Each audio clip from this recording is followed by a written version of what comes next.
représente Maurice, qui a rejoint le programme Apprendre depuis septembre 2022, donc tout juste une année. Et cela fait suite à un appel de participation de l'AUF. Et Maurice a répondu positivement à cet appel. Le programme Apprendre s'insère dans la politique éducative de Maurice. Et un des piliers de la politique éducative du ministère de l'Éducation est la professionnalisation des enseignants. Et on sait très bien que si on veut avoir des résultats d'apprentissage, cela passe par les enseignants. Les autres ressources sont importantes, mais le facteur enseignant est le plus important. Et il y a toujours... On dit toujours que la qualité du système éducatif ne peut pas surpasser la qualité des enseignants. Donc, le programme Apprendre vient accélérer le processus de la professionnalisation des enseignants à Maurice.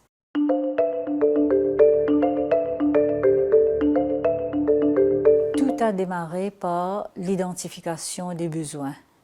Et le point fort du programme Apprendre, c'est la co-construction. Donc, c'est un programme qui répond aux besoins des pays. Cela a commencé avec l'identification des besoins. Il y a eu un appui de l'AUF. Parmi, il y a les experts qui ont travaillé en étroite collaboration avec l'équipe de Maurice. Après plusieurs consultations, nous sommes arrivés à identifier 4 axes d'intervention. Et ces axes d'intervention répondent parfaitement aux besoins. Ces axes d'intervention ont aussi été validés par la ministre de l'Éducation elle-même, qui s'est impliquée dans le programme, qui y croit fermement et qui veut constamment avoir des résultats du programme. Par la suite, il y a eu la rédaction du PTA. Donc, c'est ça qui est la feuille de route pour la mise en œuvre. Et là encore, il y a l'appui des experts pour rédiger ce plan de travail. Ça a aussi nécessité des consultations avec tous les opérateurs, avec tous les acteurs de l'éducation. La consultante a vraiment écouté plusieurs acteurs et a pu vraiment élaborer les 4 axes et qui a débouché sur 12 sessions de formation, ce qui constitue le programme. L'appui de l'AUF a continué avec la mise en œuvre. Là, nous avons entamé la mise en œuvre du programme.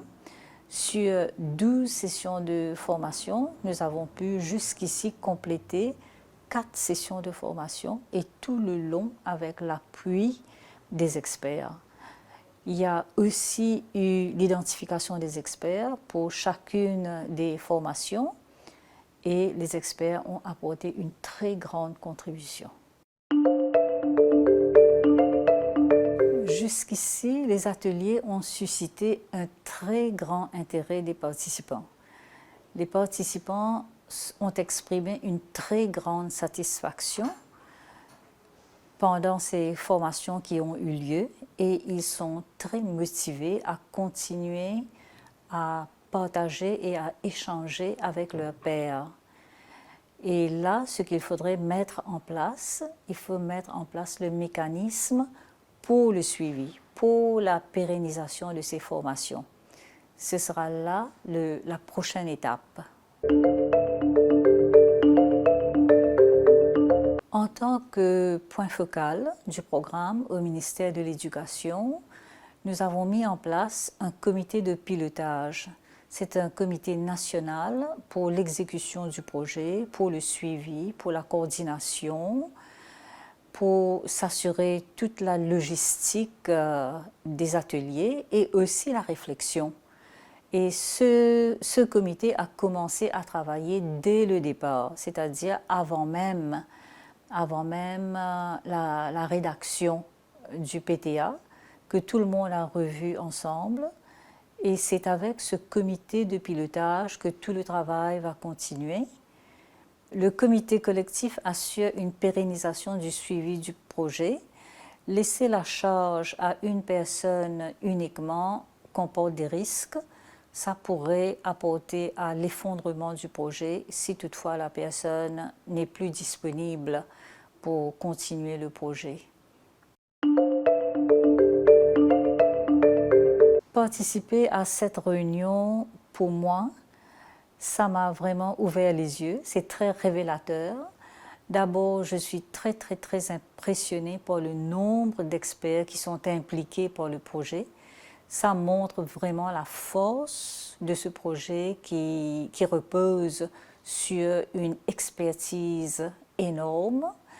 Et ça m'a aidé à comprendre, à mieux comprendre mon rôle de point focal et comment je dois être davantage impliquée dans le programme pour pouvoir susciter un plus grand intérêt et une plus grande motivation auprès de l'équipe nationale.